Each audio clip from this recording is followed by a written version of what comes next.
আমার মায়ের হাতের একেবারে অথেন্টিক হাঁস রান্নার রেসিপি আজকে আপনাদের সাথে শেয়ার করব। এই প্রসেসে যদি আপনারা রান্না করেন তাহলে হাঁসে কোনো প্রকার গন্ধ থাকবে না, আর খেতেও কিন্তু অনেক সুস্বাদু হবে। আজকে আমি 2টা হাঁসের মাংস একসাথে রান্না করব। তো প্রথমে হাঁসগুলোকে কিন্তু একেবারে ভালো করে পরিষ্কার করতে হবে, আর আপনারা হয়তো জানেন যে হাঁস পরিষ্কার করা কতটা ঝামেলার। তো ভালো করে হাঁসটাকে আগে পরিষ্কার করে নিতে হবে। প্রথমে আমি 1 চা চামচ করে লবণ, মরিচ ও হলুদের গুঁড়া হাঁসের মাংসতে ভালো করে মাখিয়ে রাখবো কিছুক্ষণ।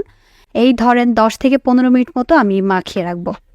এখানে 2টা হাঁসে মোট প্রায় 3 কেজি পরিমাণ মাংস হয়েছে।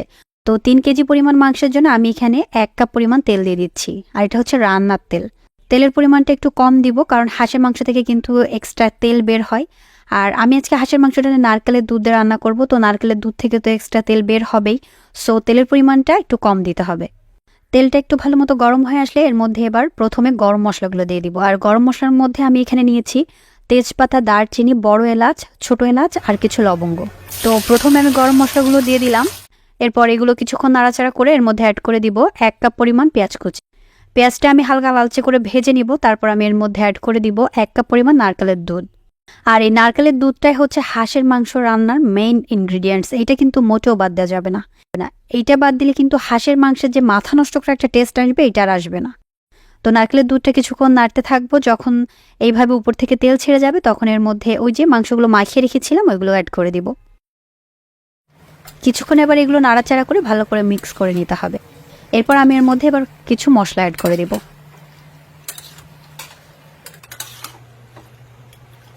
তো প্রথমে আমি দিয়ে দিলাম 3 টেবিল চামচ মতো মরিচ বাটা।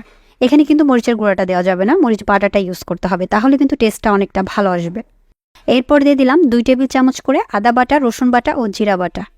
এরপর দিয়ে দিলাম 2 টেবিল চামচ ধনিয়ার গুঁড়া, 1 চা চামচ হলুদের গুঁড়া। আরও দিয়ে দিলাম 2 টেবিল চামচ পেঁয়াজ বাটা ও স্বাদ মতো লবণ। আপনারা হয়তো ভাবছেন যে কাঁচা মশলা দিয়ে মশলা না কষিয়ে হয়তো হাঁসের মাংসটা এভাবে রান্না করলে টেস্টি হবে না, কিন্তু ট্রাস্ট মি, আপনারা যদি এই প্রসেসে হাঁসের মাংসটা রান্না করেন আপনাদের ডেফিনেটলি ভালো লাগবে। মশলাগুলো ভালো করে কিছুক্ষণ মিক্স করে নেওয়ার পর এবার আমি এর মধ্যে অ্যাড করে দিলাম নারকেল কাটা। আর নারকেলের সাইজটা দেখতেই পাচ্ছেন আমি কিভাবে লম্বা লম্বা করে চিকন করে কেটে নিয়েছি। আর নারকেলের পেছনে কালো যে একটা অংশ থাকে ওইটা আমি ফেলে দিয়েছি। তবে নারকেল কেটে আর নারকেলের দুধ দিয়ে যদি আপনার হাঁসের মাংসটা রান্না করেন তাহলে এতটাই টেস্টি হবে, কি আর বলবো, যে স্বাদটা একেবারে মুখে লেগে থাকবে আজীবন। এবার আরও কিছুক্ষণ কষিয়ে নেওয়ার পর একটা ঢাকনা দিয়ে আমি 10 থেকে 12 মিনিটের জন্য রেখে দিব। আর এটা আমার মায়ের অথেন্টিক একটা রেসিপি। আমার মাকে দেখে আসছি ছোটবেলা থেকে এভাবেই রান্না করতে, তাই আমি ভাবলাম আমার ভিউয়ার্সদের সাথে আজকে আমার মায়ের অথেন্টিক রেসিপিটা শেয়ার করি। মাংসটা যখন পারফেক্টলি কষানো হয়ে যাবে তখন আমি এর মধ্যে দিয়ে দিচ্ছি 1 কাপ পরিমাণ নারকেলের দুধ, আর ওর সাথে দিয়ে দিচ্ছি 2 কাপ পরিমাণ গরম পানি। আর এই নারকেলের দুধ আর গরম পানিতে মাংসটা পুরোপুরি সেদ্ধও হয়ে যাবে আর রান্নাটাও পারফেক্টলি হয়ে যাবে। এবার আবারও ঢাকনা দিয়ে 10 মিনিটের জন্য রেখে দিব। 10 মিনিট পর মাংসের পানিটা যখন একেবারে শুকিয়ে এসেছে, এখন এই পর্যায়ে আমি আর একটা মশলা ব্যবহার করব, আর এটা হচ্ছে এলাচ বাটা। এখানে কিন্তু এলাচের গুঁড়াটা না, আপনারা যদি আস্ত এলাচগুলো বাটাটা দেন তাহলে কিন্তু টেস্টটা বেশি ভালো আসবে। আমি এখানে প্রায় 7 থেকে 8টা এলাচ ভালো করে বেটে তারপর হচ্ছে দিয়ে দিচ্ছি।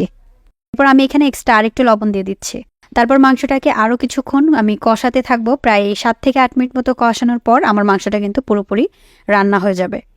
আর হাঁসের মাংসটাতে কিন্তু ঝোল রাখলে ভালো লাগে না, আপনাদের কিন্তু এইভাবে একেবারে মাংসটাকে কষিয়ে শুকনো শুকনো করে খেতে হবে, তাহলে টেস্টটা কিন্তু বেশি ভালো আসবে। আর এইভাবে রান্না করলে কিন্তু হাঁসের মাংস কোনো প্রকার কোনো গন্ধ থাকবে না, আর খেতেও দারুণ টেস্টি হবে। এই টিপস অ্যান্ড ট্রিক্সগুলো ফলো করে যদি আপনারা হাঁসের মাংসটা রান্না করতে পারেন তাহলে কিন্তু আপনার হাঁসের মাংস রান্না একেবারেই বেস্ট হবে।